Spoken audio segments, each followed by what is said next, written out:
Hello and welcome to our channel. For today's video, I'm going to teach you how to add hobbies on Facebook. Before we get started, please don't forget to like and subscribe and click the notification bell for you to be updated to our latest tutorial videos. Without further ado, let's now begin. As far as I know, not every Facebook account has access to hobbies, but if you do, this is how you can do it.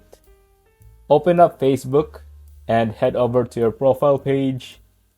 From your profile page, tap on Edit Profile, scroll down until you see Hobbies section, and then tap Add.